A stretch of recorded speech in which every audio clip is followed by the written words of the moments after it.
हरे कृष्णा। सभी भक्तों का स्वागत है आपकी भगवत गीता क्लास में।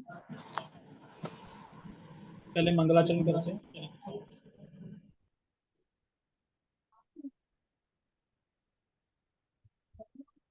ओम अज्ञानतिमिरान्धस्य ज्ञानञ्जनशलाकया चक्षुरुन्मीलितं येन तस्मै श्रीगुरुवे नमः। श्रीचैतन्यं भूतले स्वयं रूपः कदा मह्यं ददाति स्वपदान्तिकम्। वन्देऽहं श्रीगुरो श्रीयुतापदकमलं श्रीगुरून् वैष्णवांश श्रीरूपं साग्रजातं सहगण रघुनाथामृतं तं सजीवं साधुवेतं सावधूतं परिजन सहितं कृष्ण चैतन्य देवं श्री राधा कृष्ण पादान सहगण ललिता श्री विशाखान्विशांच। हे कृष्ण करुणा सिंधु दीन बंधु जगतपते गोपेश गोपिका कांता राधा कांता नमस्ते। तप्त कांचन गौरांगी राधे वृंदावनेश्वरी वृषभानुसुते देवी प्रणमामि हरिप्रिये। वाञ्छाकल्पतरुभ्यश्च कृपा सिन्धुभ्यैव च पतितानां पावनेभ्यो वैष्णवेभ्यो नमो नमः। जय श्री कृष्ण चैतन्य प्रभु नित्यानंद श्री अद्वैत गदाधर श्रीवासादि गौर भक्त वृंद। हरे कृष्णा कृष्णा कृष्णा हरे हरे हरे राम राम राम हरे हरे। रामाय रामभद्राय रामचंद्राय वेदसे रघुनाथाय नाथाय सीताय पते नमः। नमां विष्णुपादाय कृष्णपृष्ठाय भूतले श्रीमते भक्तिवेदांता स्वामिनि इति नामिने। नमस्ते सारस्वते देवे गौरवाणी प्रचारिणे निर्विशेषा शून्यवादी पश्चात देश तारिणे। हरे कृष्णा। व्हाट्सएप पे टेलीग्राम पे है तो कॉपी कर लो। ठीक है, तो देखो आज का श्लोक छोटा है पर बहुत अच्छा है। तो इस श्लोक में अगर हम थोड़ा डीपली समझ लेंगे, थोड़ा सही से, तो समझ में आ जाएगा ये श्लोक। नहीं तो फिर ये श्लोक समझ में नहीं आ पाएगा। तो पहले हमने कल के श्लोक में पढ़ा था कि पहले कहा भगवान ने कि परमात्मा, भगवान परमात्मा सभी के हृदय में, यानी सभी के हृदय में है, और शरीर नष्ट होने पे परमात्मा और आत्मा नष्ट नहीं होते। ऐसा जो देखता है वही देखता है। ये चीज आई थी, ऐसा जो देख रहा है वही देखता है। और आज बता रहे हैं कि जो ऐसे देखता है, इस बात को देखता है, नहीं पीछे वाले श्लोक के हिसाब से जो देखता है उसको क्या फायदा है। अगर वो ऐसे तरीके से देख रहा है तो कुछ तो फायदा होना चाहिए। सम देख रहा है, सबके हृदय में परमात्मा को देख रहा है, और ये भी देख रहा है कि शरीर मरता है, परमात्मा आत्मा नहीं मरते। ये जो देख रहा है वही वास्तव में देख रहा है। तो अगर देख रहा है तो क्या फायदा होगा उसको, तो ये श्लोक बता रहे हैं इसके लिए। ठीक है। समम पश्यनि सर्वत्र समवस्थितमीश्वरम् न हिनस्त्यात्मनात्मा न न हिनत्यात्मनात्मानं ततो याति परां गतिम्। समं पश्यनि सर्वत्र समवस्थितमीश्वरम् न हिनस्त्यात्मनात्मानं ततो याति परां गतिम्। समम पश्यनि सर्वत्र, सर्वत्र जानते हैं सब जगह, सब में। जब वह देखता है सभी जगह परमात्मा, समम पश्यनि सर्वत्र, पश्यनि मतलब देखना, सब जगह वो देखता है परमात्मा। सभी जीवों में एक समान रूप से विद्यमान है। क्या देखता है? पहले तो खाली ये देख रहा था कि सभी के हृदय में परमात्मा को देख रहा है। अब क्या देख रहा है कि सभी जीवों के हृदय में परमात्मा समान रूप से, समान रूप से क्या है? अस्तित्व ईश्वरम, विद्यमान है, समान रूप से सभी विद्यमान है। सम अवस्थित ईश्वर मतलब सम्यक रूप से का मतलब होता है अवस्थित, सम्यक रूप से मतलब समान रूप से, उसी को सम्यक रूप बोलते हैं। अवस्थित है कैसे? तो करें ईश्वरम। ईश्वरम मतलब ऐसा नहीं कि बैठे हैं खाली अकेले, ईश्वर मतलब कंट्रोलर, यानी नियंता भी हैं, जैसे पहले बताया था। तो किसके नियंता है? बुद्धि के। तो बुद्धि के नियामक कौन है यहाँ पे? ये बता रहे हैं भगवान। और नीचे के श्लोक बोला रहे, ना हेनस्त्यात्मा अनात्मानम, उससे वह अपने आत्मा को, अगर कोई भगवान सभी जीवों के हृदय में भगवान को देख रहा है समान रूप से, तो इससे क्या होगा? इससे ये होगा कि उसमें वह अपने आत्मा को, अपने आप में अपने आत्मा को देखने लगेगा। समझ में आया? अगर जो परमात्मा को देख रहा है ना, सब परमात्मा का अनुभव हो गया, तो आत्मा का अनुभव भी अपने आप हो जाएगा। यानी अब वो अपने आप से अपने आत्मा को भी देख पा रहा है। परमात्मा को देख रहा है, अपने आत्मा से, आत्मा को यानी अपने आप को देखता है, और मन के द्वारा नीचे गिरने नहीं देता। और फिर क्या करता है वो? फिर मन के द्वारा नीचे नहीं गिरता, मन के द्वारा अपने आप को नीचे नहीं गिरने देता।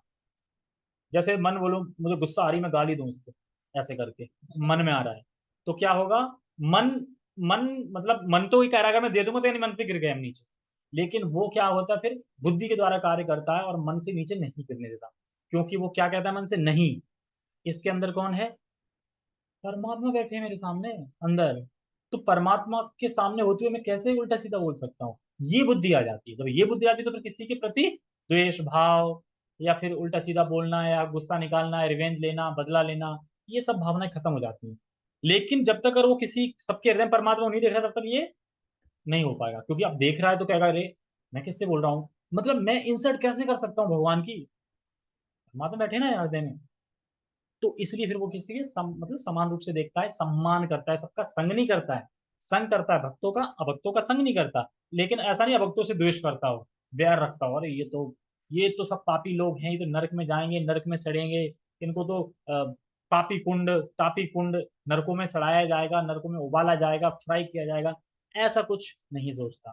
वो ये जानता है कि ये अज्ञान में है, और अपने स्वरूप को नहीं देख पा रहे हैं अज्ञानता के कारण, अंधेरे में। ठीक है? यानी कि वह अपने आप को अपने मन से और शरीर से भिन्न देख पाएगा। फिर क्या होगा? अपने आप को मन से अलग देख पाएगा, मैं मन नहीं हूं। अपने आप को कैसे देख पाएगा? मैं शरीर नहीं हूं। क्योंकि परमात्मा को देख लिया ना उसने, परमात्मा को देख रहा है वो, तो फिर आत्मा को भी देख रहा है, आत्मा को देख रहा है, तो आत्मा को देख रहा है, तो ये समझ में आ जाएगा कि मैं ये शरीर नहीं, और ये मैं मन भी नहीं। कब देख पाएगा? ऐसा कब देख पाएगा? जब वह यह देख पाएगा कि भगवान सभी के हृदयों में समान रूप से अवस्थित। ठीक है? समझ में आया? एक स्पीकर ढूंढो, स्पीकर हो गया भाई, पर स्पीकर होना तो जैसे पूछ लो, जूम वाले तो अनम्यूट करके बता दें हाँ या फिर नहीं। क्योंकि इससे आवाज नहीं आती ना माइक कनेक्ट होने के बाद। हाँ वो मिली नहीं मिला, कहाँ चला गया स्पीकर? चलो ठीक है, बाद में डिस्कस करते हैं। तो समान रूप से विद्यमान है, जैसे कि हमने पहले स्टार्टिंग में चर्चा करी थी क्षेत्र और क्षेत्रज्ञ। अरे प्रभु जी ये कहाँ से फिर से ला दिया? क्षेत्र क्षेत्रज्ञ तो बड़ा मुश्किल में झेल पाया था, फिर से बताने लगे। क्षेत्र क्षेत्रज्ञ की मतलब क्या है? बात समझ में आई थी ना? क्षेत्र मतलब शरीर, क्षेत्र के मतलब आत्मा और परमात्मा। देखा कि भगवान सब जगह है, क्षेत्र। और हमने ये भी देखा था कि इस श्लोक में कि जितनी भी चीजें इस संसार में दिख रही हैं वो सभी किसका संयोग है? क्षेत्र क्षेत्र का संयोग, इसके द्वारा ही बनी हुई है।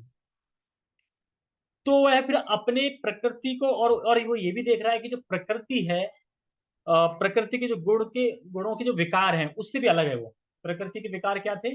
इच्छा, द्वेष, सुख, दुख, लाभ, हानि, ये कहाँ के हैं? ये प्रकृति के विकार हैं। ये सारे प्रकृति मतलब मन से ही सारे उत्पन्न होते हैं ना। तो प्रकृति के विकार है, वो ये देख पाता है कि मैं इससे भी अलग हूँ।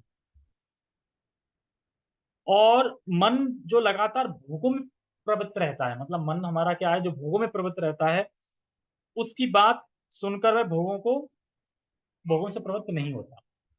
देखो मन हमारा है शुरू से भोगों में जाता रहा है, जाता रहा है, जाता रहा है, तो मन तो स्वाभाविक है भोगों में जाएगा। लेकिन मन भोगों में जा रहा है तो ये सुन के कि मन भोगों में जा रहा है, तो मन को भोगों में नहीं जाने देता, यानी रोकता है। तो इसलिए बोल रहे हैं इसमें, ततो याति पराम गति। ये जो सारा प्रोसेस कोई कर लेगा तो वो कहाँ जाएगा? ततो याति पराम गति, जो कि जीव का परम लक्ष्य है, वहां जाएगा, यानी कृष्ण प्रेम। जैसे कि आज मैं एक लेक्चर सुन रहा था, हिज ग्रेस, हिज होलीनेस, अपने स्वामी महाराज, तो वो बता रहे थे कि जो पेड़ है ना, पेड़ ये भी बात करते हैं आपस में। स्थावर हैं पर पेड़ बात करते हैं। कैसे करते हैं? ये हवा के द्वारा बात करते हैं, जैसे कि बाकी लोग करते हैं ना, पेड़ पेड़ भी एक दूसरे से बात करते हैं। जैसे कि अगर किसी के घर में चोरी हो गई है तो वो सामने वाले को वो सावधान कर देगा कि चोरी हो रही है, संभल के रहना।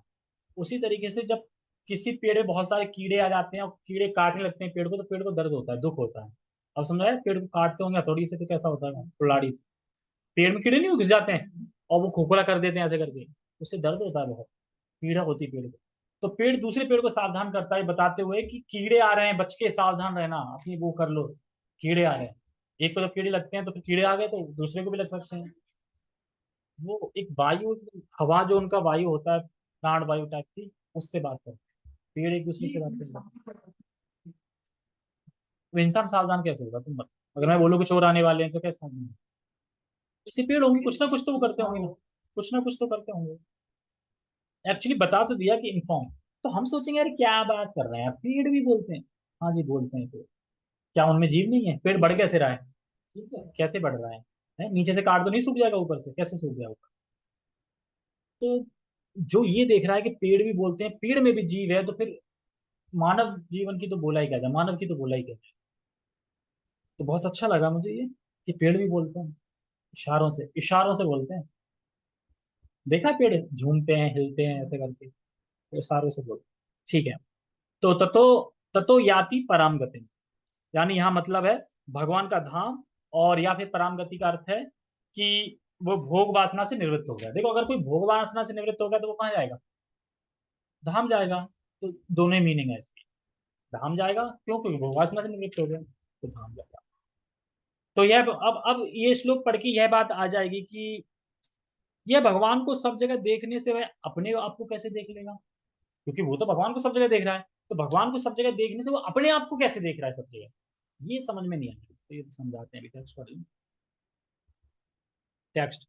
जो व्यक्ति परमात्मा को सर्वत्र तथा प्रत्येक जीव में समान रूप से वर्तमान देखता है, वह अपने मन के द्वारा अपने आप को भ्रष्ट नहीं करता। अब ये चीज समझनी है।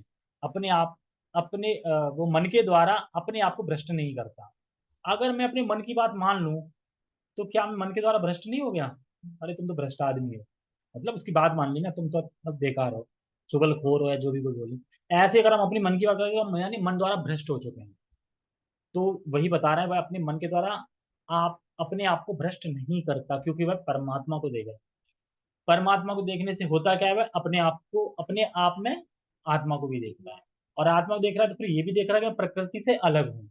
प्रकृति से अलग हूँ तो फिर ये भी देख रहा है कि मैं मन से भी अलग हूँ, यानी मैं तो सोल हूँ। इसलिए फिर वो सब जीव से कैसे मित्रता का भाव रखता है और संबंध बना के रखता है। इसलिए वो किसी से कुछ नहीं बोलता, और इसलिए उल्टा नहीं बोलता, उल्टा नहीं बोलता, तो फिर मन से गिरता नहीं, यानी मन से भ्रष्ट नहीं होता।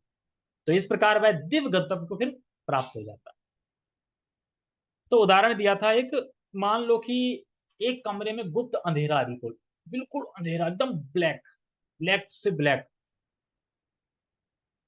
तो क्या होगा? तो हम अपने आप को देख पाएंगे वहां उस अंधेरे में, अपने आप को? और तो छोड़ो, हम अपने आप को भी नहीं देख पाएंगे और हम भी उस अंधेरे का एक हिस्सा बन जाएंगे। हम भी तो अंधेरे का एक हिस्सा बन गए। मान लो उस अंधेरे में बहुत सारी चीजें रखी होंगी, अंधेरे का हिस्सा बनेंगे तो हम भी अंधेरे का हिस्सा बन जाएंगे, अपने आप को नहीं देख पाएंगे। यद्यपि आप अनुभव कर रहे हैं अंधेरा है, लेकिन हम नहीं देख पाएंगे। उसी प्रकार जब तक भक्ति के ज्ञान में नहीं, जब भक्त भक्ति के ज्ञान में नहीं रहता है, तो वह यही मानता रहेगा, मतलब तो वह हमेशा शरीर, मतलब शरीर में रहेगा, लेकिन शरीर मतलब किससे, अगर वो भगवान के ज्ञान के बारे में नहीं जानता है तो शरीर अंधेरी रूपी शरीर में रह रहा है। ठीक है।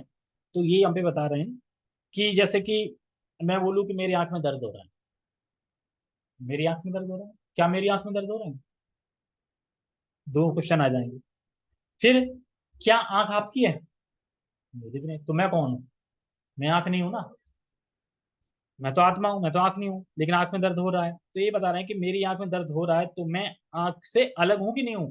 मेरी आंख में दर्द हो रहा है, यानी मैं जो बोल रहा हूँ वो अलग है, आंख अलग है। जैसे ना, भाई आज बड़ा मेरे सर में दर्द हो रहा है, यानी मेरा सर दर्द हो रहा है, तो मैं कौन हूँ जो बोल रहा है ना? या तो ये बोलेगा मैं सर में दर्द हो रहा है, मैं सर में दर्द, ऐसा बोलता है कोई नहीं, मेरे सर में दर्द, यानी मैं जो बोल रहा हूँ वो अलग हूँ और सर अलग है, ठीक है ना।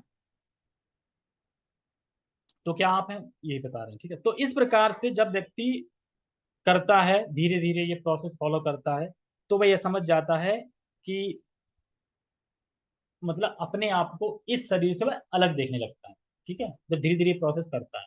और रही बात सूर्य का एग्जाम्पल, तो सूर्य का एग्जाम्पल भी वैसे देते हैं, अंधेरा है कमरे में, अब वहां पे रोशनी आएगी, तो रोशनी से क्या क्या होगा, सूरज आया, मान लो कि अंधेरा है, रात है, और सूरज निकल आया, तो एक तो वो सूरज को देखेगा, फर्स्ट चीज देखी उसने, सूरज की वजह से वो अपने आप को भी देखेगा, और अपने आप को देखो प्रकृति को भी देखेगा, ये भी है। लेकिन ये तीनों चीज अलग अलग है, अलग है ना, प्रकृति अलग है, वो अलग है, और सूरज अलग है। तो उसी तरीके से वो देख पाता है कि भगवान परमात्मा अलग है, मैं अलग हूँ, और ये प्रकृति है यानी शरीर है वो अलग है। और समझ में आ गया। तो उसी तरीके बता रहे हैं कि जब हम परमात्मा को देखते हैं सबके हृदय में, तो मैं अपने आप को भी देख लेता हूँ, अपने आप को देखने से क्या, फिर मैं ये भी देख लेता हूँ कि प्रकृति मैं नहीं हूँ, मन मैं नहीं हूँ। तो उसी तरीके जब ज्ञान प्रकट होता है तो अंधेरा गायब हो जाता है, फिर यथावत रूप दिखने लगता है। उसी तरीके से सूर्य जब आता है तो हम सूर्य को देखने लगते हैं, सूर्य की वजह से अपने आप को भी देखते हैं। ऐसा तो नहीं कि मान लो कि अगर कोई अंधेरे में चल रहा है, टॉर्च सामने दिखा रहा है, तो वो सामने ही देख पाएगा, खुद को तो नहीं देख पा रहा ना। लेकिन सूरज से क्या, सूरज को भी देख लिया, खुद को भी देख लिया, और सामने चीजें वो भी दिख गई। तो वही एग्जाम्पल है इसका, अंधेरे उसका, तो यही पढ़ना है। और इसमें क्या कह रहे हैं, अपने गंतव्य को प्राप्त करता है। देखो ये बात, जैसे श्रीमद् भागवतम में थर्ड कैंटो में कपिल भगवान कहते हैं कि हमें समझना चाहिए कि सभी के हृदय में भगवान है और हम शरीर नहीं। अब ये बात हम बार बार क्यों बोल रहे हैं कि हम शरीर नहीं है, सभी के हृदय में भगवान है, भगवान है, भगवान है। क्या हम अभी देख रहे हैं सभी के हृदय में भगवान? किसी के हृदय में नहीं देख रहे हैं ना भगवान है। और इसलिए हमें सबका सम्मान करना चाहिए, सम्मान करना है, लेकिन संग नहीं करना है, ये याद रखना, अभक्तों का संग नहीं करना है, क्योंकि अभक्तों का संग करेंगे तो पता भी नहीं चलेगा हम भक्ति से कब गायब हो गए, क्योंकि वो इतने स्ट्रांग होते हैं अपने उसमें बताने में, वो क्या बोलते हैं, तर्क देने में बहुत ज्यादा है। जब तक हम पढ़ ना लें काफी सारा भगवत गीता से, तब फिर हम टक्कर ले सकते हैं, तो इसीलिए पहले पढ़ें फिर टक्कर। तो इसीलिए हमें किसी का सबका सम्मान करना है, अनादर नहीं करना है किसी का। मान लो अगर किसी को तुम परम किसी इंसान को तुम परम आदर करते हो, किसी इंसान को, तो क्या उससे गाली गलौज करोगे? जिसका परम आदर करते हो नहीं करोगे ना। कब करोगे? जब उसको तुम परम आदर नहीं समझते तो करोगे। तो कब नहीं समझोगे? जब तुम उसको शरीर समझोगे। जब उसको तुम आत्मा समझने लगोगे, परमात्मा है उसके संग, तो फिर आदर करोगे। आदर करोगे तो कभी गलत नहीं बोलोगे, यानी आदर सम्मान करोगे, तो ये चीज पता है। यानी वह किसी का असम्मान नहीं करता, सबका सम्मान करता। तो सब जीवों में चाहे, और सब जीवों में चाहे कुत्ता हो, बिल्ली हो, यहाँ तक कि कॉकरोच, कॉकरोच भी हो, सभी में परमात्मा बैठे हैं। सब में समझना, ऐसा नहीं कॉकरोच आया तो कुचल दिया ऐसे करके उसे, उसका भक्त बना दिया। मार देने कुछ लोग है ना, अब मतलब हम अपन तो नहीं मार सकते, लेकिन जो भक्ति में नहीं है वो तो आएगा, तो वो तो चप्पल से मार ही देगा ना। अब धोखे में मर जाते हैं वो बात अलग है। हाँ हाँ, तो धोखे में मर जाते हो अलग है, जानबूझ के तो हिंसा नहीं करनी चाहिए, एक एक चीज का बदला मिलेगा। मच्छर मारेंगे तो मच्छर बन के फिर मच्छर हमें मारेंगे। हिंसा होगी तो उसके लिए तो हम कर रहे हैं ना, डेली का मॉर्निंग प्रोग्राम साधना, ये क्यों कर रहे हैं? हाँ, वो हिंसा होगी, जैसे अग्नि के, अग्नि में जीव होते हैं वो मरेंगे, ठीक है, झाड़ू लगाते समय चींटियां मरेंगी, तो उसके लिए नहीं, तो उसके लिए तुम कंटिन्यू नहीं कर रहे 16 माला? और कैसे तो करता है 16 माला जो कर रहे हैं हम, जो भगवान की साधना कर रहे हैं, इससे क्या है, जो कंटिन्यू हिंसा होती है ना वो सब खत्म होती जाती है। अब मान लो तुम हिंसा और मान लो भक्ति नहीं कर रहे हो, बाकी हिंसा तो हो ही रही है, सांस ले रहे हो तो बहुत सारी बैक्टीरिया मर रहे हैं, ठीक है, तो हिंसा तो हो ही रही है, तो हिंसा से कैसे बचें? 5 यज्ञ बताए गए रस्तों के लिए, क्योंकि हिंसा होती होती है, वो हम नहीं कर सकते, इसलिए एक यज्ञ कर सकते हैं, हरिनाम संकीर्तन, और यही करना है। जैसे कि अभी भागवतम में आगे आएगा, ध्रुव महाराज को 12 अक्षर का मंत्र देंगे, जो कृष्ण का मंत्र है, ओम से स्टार्ट होता है, सबको पता ही होगा कौन सा मंत्र है, कौन सा मंत्र है, ओम नमो भगवते वासुदेव। इससे अगर कोई 7 टाइम तक या ऐसा कुछ उसमें समय बताया गया है, कर लेगा तो भगवान की प्राप्ति हो जाएगी। लेकिन एकदम उससे स्थिर मन से, एकदम बढ़िया से। लेकिन कलयुग में क्या बताया गया है, हरे कृष्णा मंत्र, हरे कृष्णा करने तो ये भी प्राप्ति दिलाएगा, क्योंकि इसमें अपराध नहीं लगता, कहीं पे भी कर लो, बाथरूम में कर लो, कहीं पे जहां जहां हो कहीं भी स्टार्ट कर सकते हो माला, नो काल देश टाइम, स्थान, कोई जरूरत नहीं। ठीक है, ये समझना है। तो यानी हमें सबका सम्मान करना चाहिए, कॉकरोच का भी सम्मान करना चाहिए। ये नहीं कॉकरोच आ रहा है तो अब वो खा रहा है तो खाने दो, भगा सकते हैं उसको, घर में सफाई रख सकते हैं, जैसे मान। और कह रहे हैं इसमें भ्रष्ट नहीं करता। आवाज नहीं आ रही क्या? कॉकरोच अगर घर में हो जाए तो क्या करें, वो भी हेल्थ के लिए सही नहीं है। हाँ, साफ सफाई रखे ना, कॉकरोच आते क्यों घर में? साफ सफाई होनी, देखो साफ सफाई रखो, जहां तक है वहां तक साफ सफाई रखो। उसके बाद आ रहे हैं तो भगा दो, क्या मारोगे क्या उनको? देखो इतना तो पता, इतना तो पता है कॉकरोच गंदगी से ही आते हैं। किससे आते हैं बताओ कॉकरोच? अरे मैं ये नहीं कह रहा हूँ तुम घर में रहते हो, बाहर तो गंदगी है, वहां से रिंग के आ जाए कैसे आ रहे हैं? गंदगी से ही कॉकरोच आते हैं। तो देखो हमें प्रयास ये करना चाहिए कि मारना नहीं चाहिए। अब कुछ भी करो उसके लिए, काफी सारे इलाज हैं। साफ सफाई करो, और भी चीजें आती हैं वो लगा दो किचन में। लेकिन मतलब कहने का ये, मारना नहीं चाहिए, ऐसा नहीं कुचल दिया उसको। क्योंकि देखो अगर कोई इंसान कौन को कुचल सकता है, तो वो किसी और को भी कुचल सकता है। यानी इससे दया कम होती है। हम किसी जीव को मार रहे हैं ना, तो इसका मतलब क्या है, हमारे अंदर जानवर जाग रहा है और दया मरती जा रही है। जो लोग नॉनवेज खाते हैं वो दया नहीं करते। वो जब बकरे का गर्दन काट सकते हैं तो किसी दिन इंसान की भी तो गर्दन काट देंगे, उन्हें दर्द नहीं होगा काटने में। क्यों? क्योंकि प्रैक्टिस है ना गर्दन काटने की। वो भी तो रोता है। तो फिर तो यही चीज हमें समझनी है कि जहां तक है साफ सफाई रखें तो उससे दूर हो जाता है।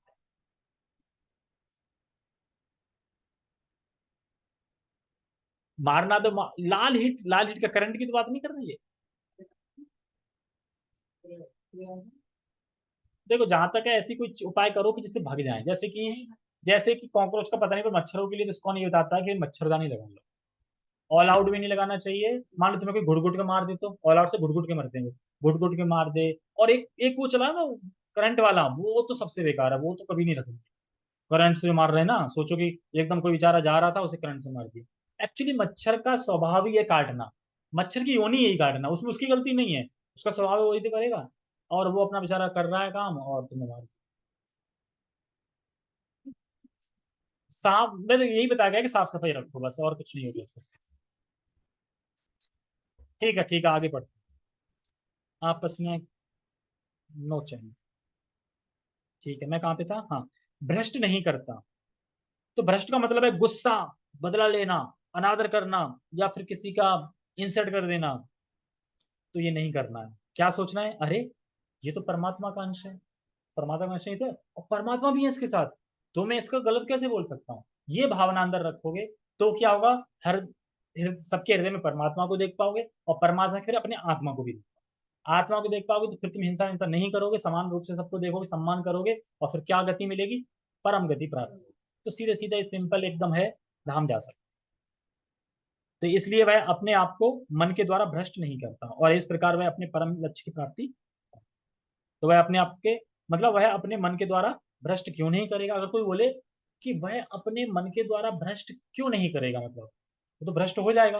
क्यों भ्रष्ट नहीं होगा, ऐसा वो क्या कर रहा है? तो यही हम पॉइंट बता रहे हैं, यही वह भगवान को प्रकृति से अलग देख रहा है, अपने आप को प्रकृति से अलग देख रहा है। ठीक है, अपने आप को मन से अलग देख रहा है, और ये देख रहा है कि सबके हृदय में परमात्मा है और मुझे सबका सम्मान करना। ये सब करेगा तो वो मन से भ्रष्ट नहीं होगा, क्योंकि मन बार बार बोलेगा पर वो मन को डांट देगा। क्यों? क्योंकि अरे मेरे सामने भगवान है, भगवान मतलब भगवान का अंश है, और साथ में परमात्मा भी है जो भगवान के अंश है। इस तरीके से, जैसे सूर्य का एग्जांपल दिया था मैंने, वैसे भी। ठीक है, तात्पर्य।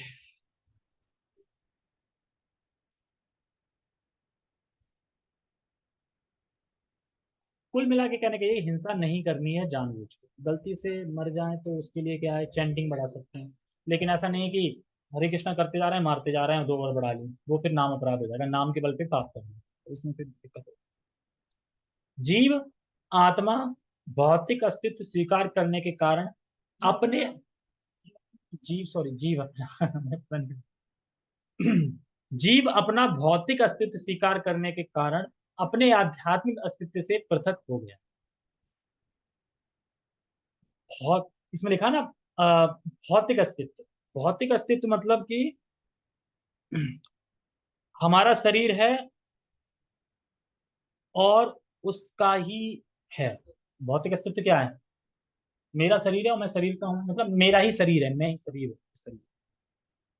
तो शरीर और उसको ही मैं मानने के कारण व्यक्ति भूल गया है कि वह है कौन।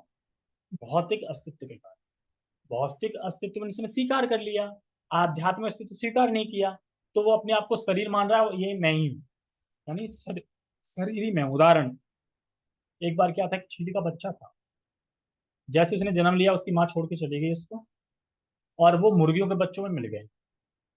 अब मुर्गियों के बच्चे मिल गए तो जैसा मुर्गी के बच्चे करते थे वैसा वो भी करता था। धीरे धीरे बड़ा हुआ तो वो अपने आप को क्या समझने लगा, मुर्गी के बच्चे ही समझने लगा। अब मुर्गी तो उड़ना नहीं जानती थी, उड़ती नहीं है, मतलब समझ लो कम उड़ती है, लेकिन चील तो उड़ लेती है। अब वो उड़ ही नहीं करे वो, क्योंकि वो तो अपने आप को मुर्गी समझ रही है ना, तो मुर्गी के बच्चा समझ रही, तो वो अपने आप को उन्हीं को पापा डैडी मुर्गा मुर्गी को समझने लगी, लेकिन वो उड़ सकती है। अब कोई उसे आगे बताओ, अरे तुम मुर्गी नहीं हो, तुम चील हो, तुम उड़ सकती हो। अरे मैं चील कहाँ हूँ, मैं तो मुर्गी हूँ, मैं नहीं उड़ सकती। लेकिन जब उसे कोई जगाता है, धैर्य बनाता है, फिर वो उड़ती है तो उड़ लेती है वो।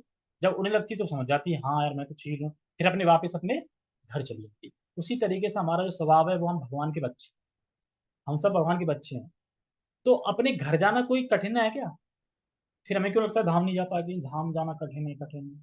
आराम से धाम जा सकते हैं, लेकिन हम ये अगर समझ जाएं कि एक्चुअल हम भगवान के बच्चे हैं, और यहाँ के तो जैसे मुर्गी का बच्चा, वो चील का बच्चा मुर्गी में मिल गया, अब वो अपने आप को मुर्गी समझने लगा, उसी तरीके से हम यहाँ आ गए तो हम अपने आप को यही समझने लगे, यही संसार है, यही घर है मेरा, यही शरीर हूँ मैं, यही है।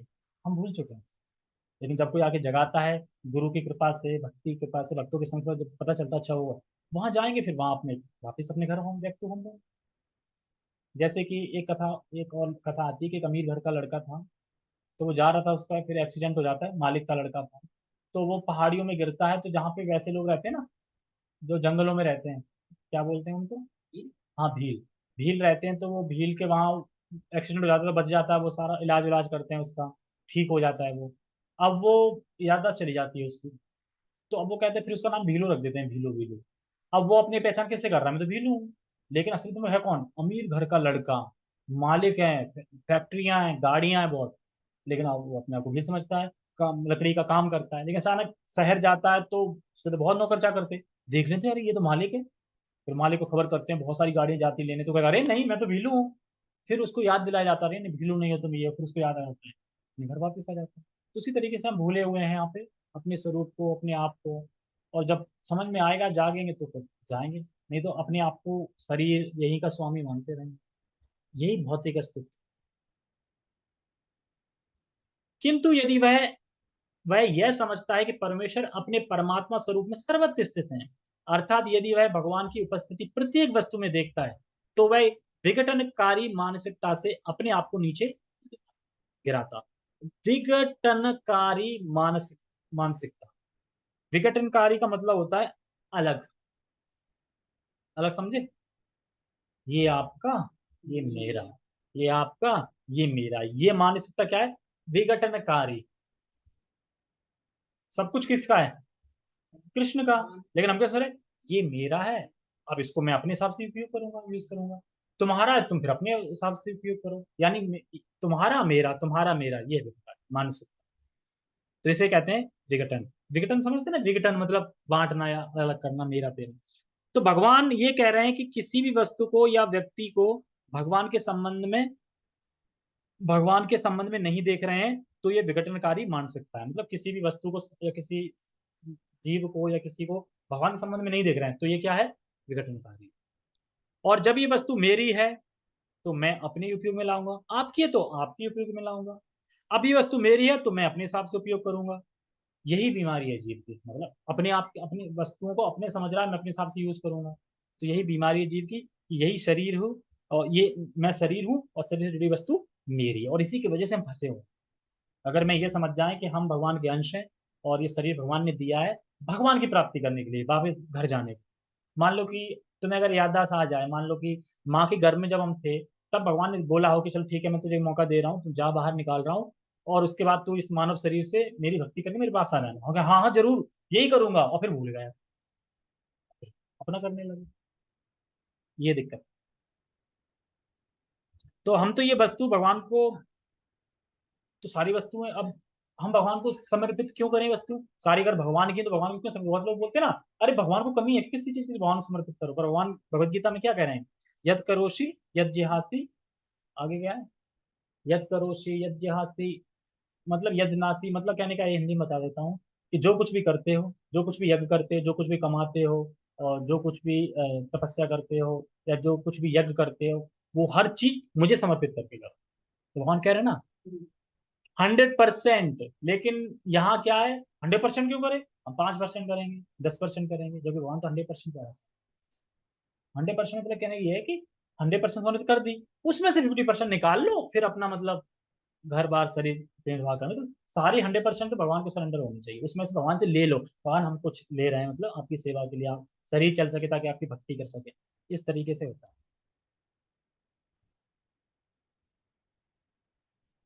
और इसलिए वह क्रमशः वैकुंठ लोक की ओर बढ़ता जाता है। सामान्यतः मन इंद्र तृप्तिकारी कार्यों में लीन रहता है, लेकिन जब वही मन परमात्मा की ओर उन्मुख होता है तो मनुष्य आध्यात्मिक ज्ञान में आगे बढ़ जाता है।